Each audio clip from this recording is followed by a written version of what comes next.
Quand est-ce que le peuple de Dieu, qui a les Écritures et les connaît si bien dans la lettre, viendra-t-il à réaliser et à reconnaître que si, en vérité, il a été crucifié avec Christ, s'il est mort dans sa mort et ressuscité avec lui, il a reçu l'Esprit et à la lumière demeurant en lui. Pour vous, l'onction que vous avez reçue de lui demeure en vous. Et vous n'avez pas besoin qu'on vous enseigne, mais comme son onction vous enseigne toutes choses. 1 Jean 2,27.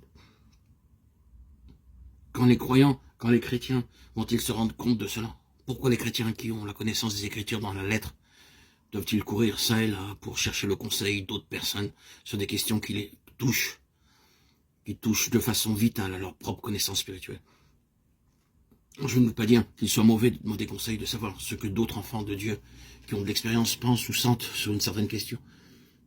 Mais si nous allons construire nos positions sur leurs conclusions, nous sommes en grand danger. L'autorité est l'arbitre final dans toutes les matières. C'est l'esprit de l'onction. Nous pouvons obtenir de l'aide les uns des autres, mais j'espère que vous n'allez pas construire votre position sur ce que je dis maintenant. Parce que je le dis, ne faites pas cela. Je ne veux pas que vous le fassiez.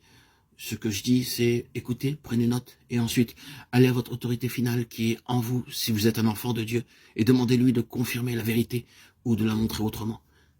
C'est votre droit de naissance, le droit de naissance de chaque enfant de Dieu. C'est d'être dans la lumière de l'esprit de lumière qui demeure en lui, l'esprit de Dieu. Je me demande où serait Paul s'il avait pris la direction opposée de celle qu'il a prise.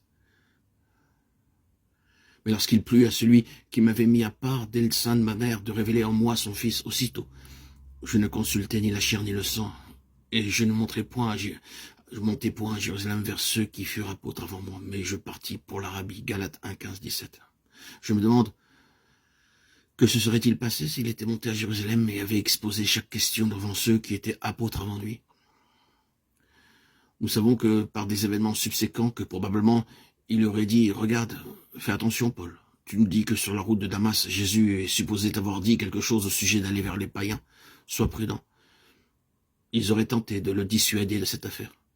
Vous savez ce qui s'est passé plus tard? Vous savez comment, sur ce point même, Pierre a été pris agissant avec dissimulation? Vous savez comment ces apôtres, qui étaient avant lui à Jérusalem, étaient tout le temps très circonspects à l'égard des païens?